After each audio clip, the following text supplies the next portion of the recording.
Meus cumprimentos, senhoras e senhores. É um prazer ter essa oportunidade de estar aqui, de falar sobre esse tema. O meu nome é Bruno Molina. Eu sou acadêmico de Direito do 8º período da PUC-PR Campus Toledo.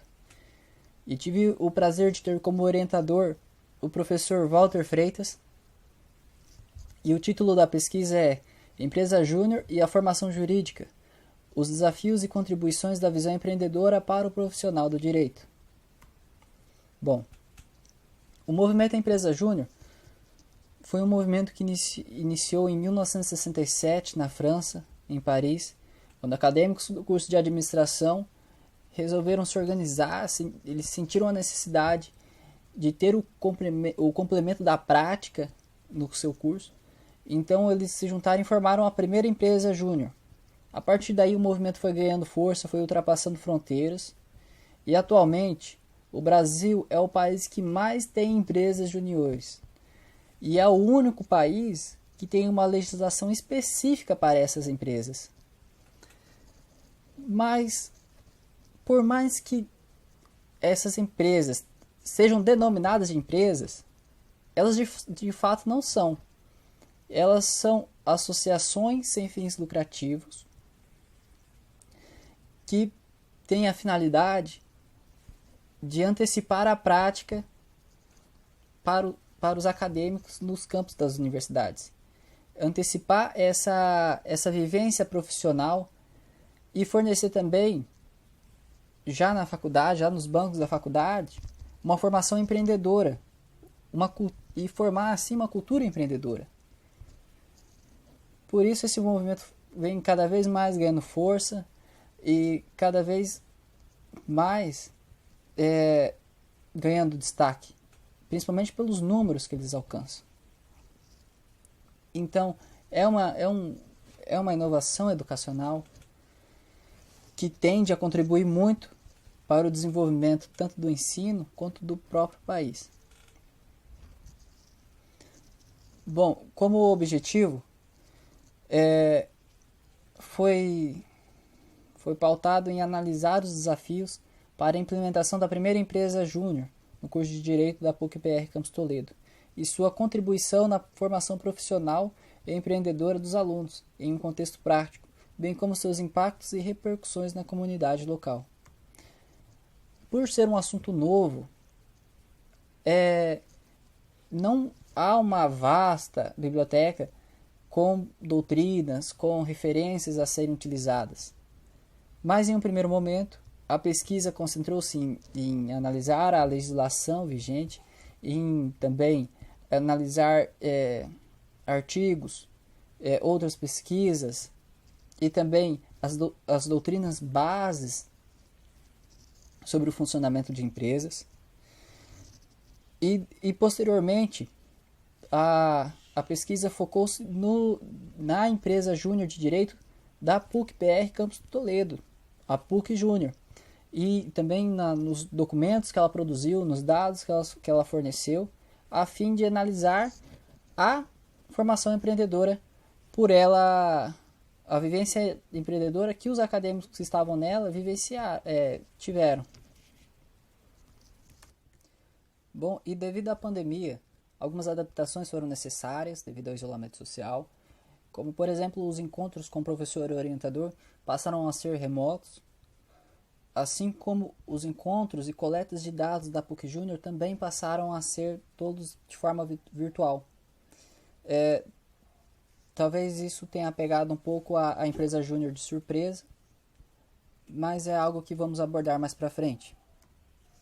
Discussão. Dentro das empresas juniores, você pode encontrar uma vasta gama de cursos que implementam, que buscam trazer essa experiência. Principalmente nos cursos de administração, contabilidade, engenharia, onde os acadêmicos que ali estão inseridos conseguem fornecer serviços de qualidade supervisionados por um professor por um preço acessível para a comunidade onde está inserida. Então, há uma troca e havendo essa troca de experiência por preço acessível, ajuda também no desenvolvimento de micro e pequenos empreendedores. Esses que estão começando seu negócio, às vezes não têm condição de estar usufruindo de um serviço por não ter um preço acessível, por ele ser mais caro. As empresas juniores elas conseguem fornecer esse serviço por um preço bem mais em conta. Entretanto, quando conversamos sobre esse ponto dentro das empresas júniores de direito, nós nos esbarramos e vamos enfrentar discussões com o conselho profissional. A lei determina que não há necessidade da autorização do conselho profissional para a atuação das empresas juniores. Tendo em vista isso, para uma empresa júnior de direito funcionar, ela não necessariamente precisa de uma autorização da OAB, mas ela deve se atentar às imposições que o exercício da profissão tem, que estão dispostas no Código de Ética, no Estatuto da Ordem, essas imposições que devem ser seguidas pelos empresários juniores. Então, grandes embates já ocorreram em virtude de empresas júniores de direito e seccionais da ordem, subseções, com empresas júniores de direito, e várias discussões, mas não há um parâmetro, não há um norte a qual ser seguido, o que pode ou o que não pode ser feito. Mas as empresas juniores de direito devem respeitar, principalmente no que tange a publicidade, propaganda, evitar a captação direta de clientes, a mala direta, e se atentar à tabela de honorários da OAB, para que não haja concorrência desleal, para que não caia num exercício ilegal da profissão, porque é uma linha um tanto quanto tênue que existe entre, de fato, o empreendedorismo, o aprendizado dentro da universidade e o mercado de trabalho do direito, o mercado de trabalho jurídico.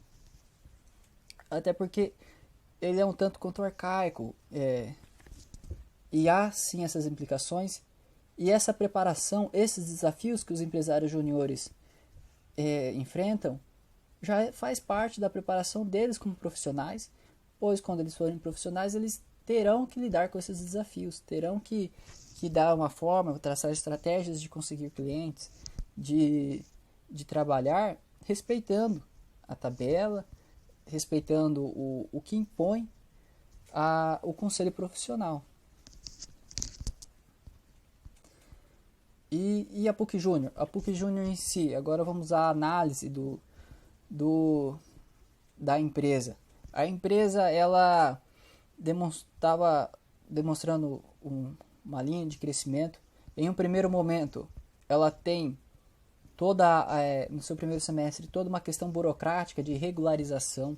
Reuniões foram feitas para que se fosse realizado o estatuto social da empresa, o regimento interno, a diretoria, quem formaria, quem não formaria, também como seriam as eleições, quais seriam as diretorias que existiriam, presidente, vice-presidente. E isso se perdura até novembro, quando nós temos uma nova eleição, uma nova chapa assume, e essa nova chapa assume, ela está ainda assim no fim da regularização, mas ela também já começa a dar seus primeiros passos em direção ao mercado de trabalho. Então, sobre os resultados da PUC Júnior, ela, durante o período da pesquisa, ela logrou impactar positivamente os discentes e a comunidade local, apresentando um crescimento 2,5 vezes maior em seu segundo semestre de atuação, assim como o seu número de reuniões que cresceu exponencialmente, junto com a intensificação de parcerias. E vamos dar uma analisada nos gráficos que foram feitos. E de junho a dezembro foram feitos 2 atendimentos. De janeiro a junho, nesse segundo semestre de atuação, foram realizados 5 atendimentos. E também, de junho a dezembro, foram feitas uma parceria. E aí, de janeiro a junho, nós temos o número de parcerias crescendo exponencialmente de 1 para 7 são números que vão mostrando o quanto a empresa está ainda se desenvolvendo. Podemos observar também o número crescente de reuniões que foram realizadas de janeiro a junho de 2020. Temos reuniões com o Bioparque, que é um dos principais polos de desenvolvimento da região oeste. Com certeza foi uma reunião significativa para os membros da PUC Júnior. Reuniões buscando parceria com a Teaser, que é uma empresa de comunicações e cursos. Também tem com o grupo de direito agrário, com a advogada Tânia, com o processo Expande da FEGEPAR. Foram realizadas 8 reuniões com a finalidade da PUC Júnior fazer parte da FEGEPAR, fazer parte da Brasil Júnior, conseguir associar-se nesses movimentos. E também com outras EJs, como por exemplo a EJ Staff e a EJ Intacto, que vão dando um norte de como as empresas júniores devem seguir. E também com a EJ Jurídica Júnior, essa que é também de direito, e é onde os acadêmicos podem trocar experiências e compartilhar os aprendizados que tem, principalmente dessa prática empreendedora na área jurídica, nessa área do direito, principalmente no que tange também as limitações já impostas, como eles lidam, né, com essas limitações, e também com a Patrono Júnior, que é uma empresa júnior de direito lá da Bahia, que ainda está em desenvolvimento. E nota-se que do período de janeiro a dezembro de 2020, houve uma redução do quadro de associados dentro da empresa. É claro que podemos observar também que a maioria dos resultados que foram feitos, que foram concretizados, foram realizados de janeiro a julho, no primeiro semestre desse ano. De fato, foi os primeiros passos da PUC Júnior em relação ao mercado.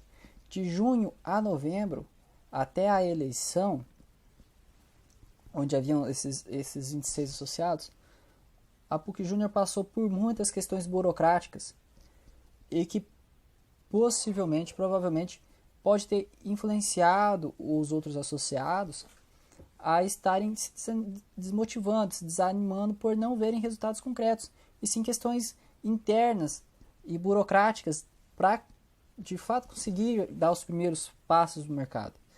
Como conseguir o CNPJ, como já foi abordado, a elaboração do Estatuto Social, a elaboração do regimento interno, a elaboração de um termo de contrato, um termo de voluntariado, todas essas questões específicas que, na verdade, não trazem tanto ânimo quanto a prática em si, mas que é necessária que haja isso para o funcionamento da empresa, mas que pode desmotivar muitos que estão ali, que não conseguem ver aí de fato a prática. Mas com a nova entrada da diretoria, há um número menor de associados, mas há um número maior de resultados significativos.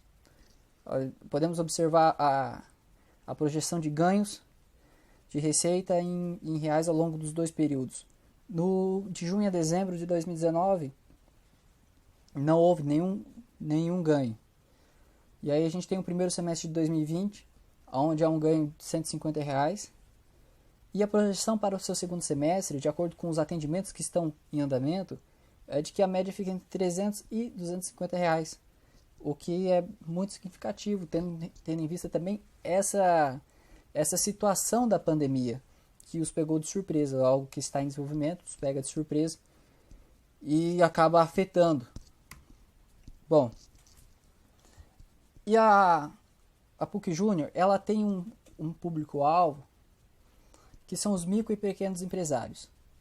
Isso acaba dando uma certa identidade para esses empreendedores que estão se lançando ao mercado, de analisarem também um grupo de jovens que estão tentando também empreender, que estão começando e que conseguem fornecer os serviços os quais eles precisam.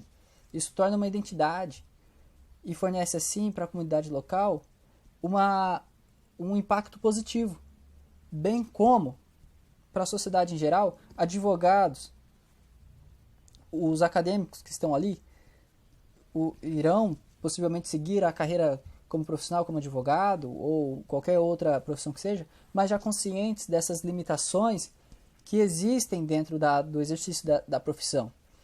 E cidadãos mais éticos, mais compromissados com a lei e que já tem esse espírito de liderança formado desde os campos, desde os bancos das universidades. Então, a PUC Júnior, de acordo com os dados, com os resultados que foram estudados, com relação aos documentos que foram elaborados, ela apresenta sim ser um instituto novo, em desenvolvimento, com ampla expectativa para crescimento e que ela contribui grandemente para a formação profissional dos acadêmicos que ali estão e também contribui no complexo socioeconômico ao qual ela circunda, tanto seja para os micro e pequenos empreendedores, para as pessoas físicas, quanto também para a inserção de profissionais já adaptados ao mercado e a formação também de grandes líderes. Por isso é um projeto que é importante e que impacta positivamente em muitas áreas, além de concretizar o aprendizado que é fornecido pela universidade através da prática, que é fornecida pela empresa Júnior. Então, meu muito obrigado pela atenção até esse momento. Meus agradecimentos ao professor orientador, Walter. E é isso. Nada mais a acrescentar. Muito obrigado.